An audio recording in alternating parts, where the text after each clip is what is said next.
Today, I am coming to you to talk about one of the most important topics when it comes to your birth: advocacy.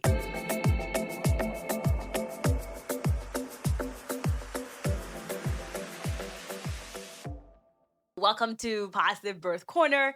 I am MaryNissi, your host, where we're changing the narrative around birth, one positive birth at a time. And I am so glad you are here. We are doing a solo podcast that I'm so excited about as a doula, but also as a childbirth educator. I love coming to share with you these goodies. So let's start with defining what is advocacy, right? It's simply knowing what you want, communicating it, and making sure that you're part of the decision making. Okay. So let's kind of let me give you an example here. Think about, when you go out to a restaurant, right? When you order, right? You're the one who's ordering the food that you want, the meal that you want, right? You're the one who tells the waiter or the waitress what it is that you want, right, to come to you, right? I'm going to get rice and beans, right? Whatever that might be. So think about it in those lenses. That's what advocacy is. You don't have someone else who says, oh, no, actually, they will have da da da da, right? You get to choose what it is that you want. Okay. So really advocacy is, using your voice, right? Choosing what it is that you want, communicating that, and being part of that decision making. It's ownership. It's ownership. So what does this mean, right? What does this mean in your pregnancy? What does this mean in your birth, where in your journey? I'm going to share with you 3 simple ways. I created some notes for you. 3 simple ways to advocate for yourself. The first one is you actually need to know what you need. You need to know what you need and what you want. This is where it starts. Okay, advocacy is about what you want and what you need. So as you've been listening to different, stories here on our podcast, even my own personal story, right? It starts with you. We're also very different. And that's the beauty of this. That's the beauty of humanity. That's the beauty of pregnancy journey, is that everybody comes in and you get to have your own unique story, right? Because you have your own unique need. You can still take time to think through who you are and what would feel good. What kind of people in your life help you feel safe? I want you to think about just who you are as a person, right? I've had people talk about, I really struggle with anxiety. So I know that there's some things I have to put into place to lessen that anxiety. The first part of advocacy starts with you. You have to tune in. You have to tune in inwards. And unfortunately, we don't always have spaces that allow us to do that. And I have this whole argument that I think pregnancy allows us or invites us to really come to this place where we have to tune in inside and figure out, what are your needs? What is it that you need for your upcoming birth? I've been doing this with my clients, with the families that I support, in the prenatal guide series. It's like a workbook that we have in our show notes. I have prompted questions and journal questions and different things to really be thinking about to help you tune in. Okay, so if you need help with that, definitely just go down in the link and check that out. It has to start there. It has to start with you figuring out what it is that you need. And if you don't know everything yet, that's okay, because number 2 is you've got to be educated. Okay, let's talk about that. Okay, what do I mean by that? You need to take a childbirth class. You need to understand how this process goes. You need to understand what's going on with your body. What does your body do during labor, right? What are the stages? What are the transitions? What is it that you're experiencing? What are contractions? What do they feel like, right? What am I going to do? When do I go to the hospital or to the birthing center? Or when do I call, the provider, right? You need to be able to understand the comprehensive education that we call childbirth. I'm a childbirth educator, and I'm definitely very, very biased about this because I have seen when people have not done childbirth education, how it has affected them. Social media, listen, I have a love-hate relationship with social media. But social media, as much as it's great and I'm grateful for it, it is not your childbirth education. I need you to find who lives locally near you. There's childbirth educators online. For some of you, you're like, I need to be in person. I need to see somebody, right? There is spaces you can do that. For some of you people that are like me, when I was, pregnant, I was working full time. I was in school. There was a lot that was going on. And for me, going somewhere was not happening, right? And that is why I've created my doula guide series, which is a self-paced childbirth education, education that you are still able to do. So there is options of how you can do a childbirth class. Okay, I teach at the birthing center and we do 4 weeks. People come in 4 times at night, right? And they go through that series. I have some people who do one day because they're like, I cannot do 4 times. They do one day, right? One day, there is really a lot of options out here for childbirth education. And I need you to get you in a class.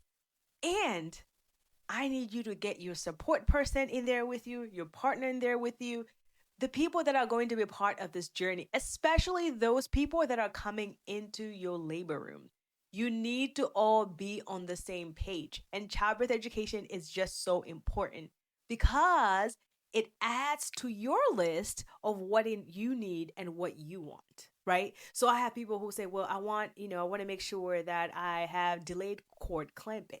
They might have not known about delayed cord clamping, what it does, what the benefits are, until they went into a class and found out more information and realized, oh, you know what? That's for me. That's something that I want, right? You're going to learn so much. And I love childbirth educators. Of course, I'm one of them. I love childbirth educators because they're really bringing in their experience. They're bringing in so many stories, but they're also giving you evidence-based childbirth education. Okay. So that's the second part. How do you advocate for yourself? Number one, you have to tune in. You have to figure out what do you need, what do you want, right, for your birthing journey. And number two, you have to be educated. Please do not skip this part. It's so important for you to go and have your positive birth experience, okay? Number three, speak up and pivot when needed, okay? What do I mean by that? Now that you have tuned in, right? Now that you know what it is that you want for yourself, right? Now that you then have been educated, you understand the different things. The next part is you then have to speak up. One of my mamas who I'm hoping will come on here and share her story. I met her in prenatal. I remember going to her house, and this was the first time that I ever had oat milk from scratch. She literally made me oat milk, and I was like, oh, this is like really deep, right? But this was just like, this was very normal to her. She's an herbalist, right? Like really loves the natural ways of life, and that's just how she lives, right? When we did this process where we were tuning in, and then, went to childbirth education, it came to a place where it was time for her to speak up. Now, she was going to her prenatal appointments to a local hospital that she had known her whole life. Her family had gone there. She knew the staff there. This was like the place. So when she got pregnant, what did she do? She went there, right? Which makes sense. But when we did this, this process of tuning in and education, right? She then started asking questions that were aligning with what she wanted, right? She wanted more natural ways of labor, right? Am I going to be able to move around? I do not want to be hooked up. What does this mean, right? This was her speaking up. She wanted an unmedicated birth. So she asked, am I going to be, I want an unmedicated birth. How are you going to be able to support this with me? And this was part of her journey.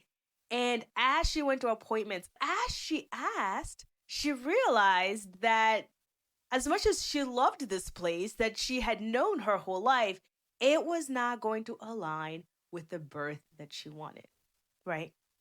So as her doula, we started looking about options, right?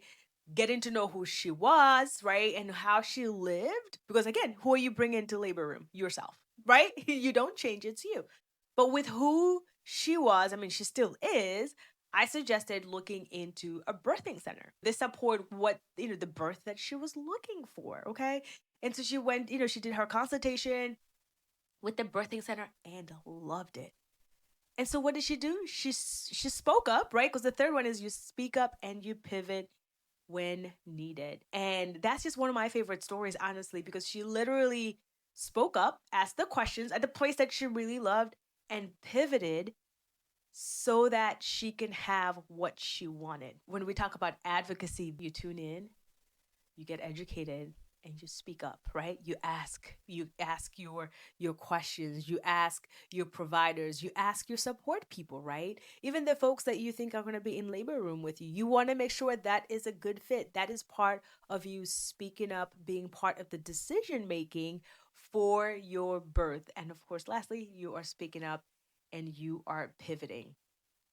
If there is like one thing that I always like will say is people struggle to pivot.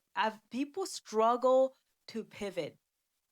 I need you to be comfortable with pivoting because life goes so differently, and it's okay to change things. It's okay to switch. I would say switch providers if need be. If you haven't listened to my story yet, it is the second episode. Go listen to that journey and hear what that looked like for me. I switched hospitals, right? I switched from one hospital to the other, and then I switched providers, which like I had midwives, and I'm like, nope, I'm gonna go to this other midwife because this one aligned better with my journey. Okay, so I don't want you to hesitate in pivoting because that is part of advocacy. This is a short and sweet episode just for you. If you love this short and sweet solo where I'm giving you education, giving you tools, let me know. And I want to mention this part as we're ending because I think it's important to realize that if you're going to a place and you feel like it takes you out of your character and you have to be extremely confrontational, that is not a space for you. Okay? If you listen to Maura's story, who was that first interview, which is the third episode, listen to her story. Oh my God, it's amazing, right? For her, it was that she went to a provider, right, and had to pivot. So she switched. When she switched, her provider was incredible, would provide space for her, would say, what questions do you have for me today? And then would ask her partner, hey, what questions do you have for me, right? She talked about how he made her feel like she was the only person that day, right, that he was caring for. Okay, it feels good when you are at the place that you need to be with the right birth team. It feels good, right? And it doesn't have to be messy. It doesn't have to be confrontational, right? And there are times, right, as a doula, like I've been in that space where things have had to get a little bit heated because I'm gonna confront, I'm gonna make sure that like the family, the mama that I'm supporting is well. But that is not the ideal space you want to be, especially in the labor room. I do not want to go back and forth with you because we did not do this work ahead of time, right? Now, are things going to happen? Absolutely. And that's part of life. But the work that you can do now with this advocacy is that you want to be able to make these decisions ahead of time so they feel good. And my favorite part about this space here is that you get to hear the stories of so many birth stories that felt good.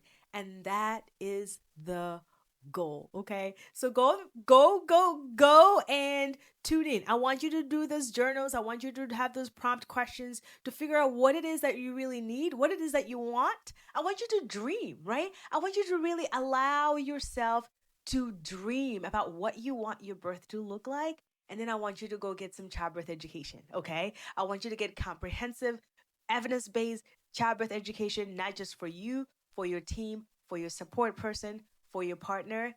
And guess what? The last one is speak up, and pivot if you need to. Thank you so much for being here. We will be back for next episode. Share this with someone else who needs it, and let me know that you love the solo episodes where you're getting some education, baby. I am so grateful, and I will see you next time. Bye.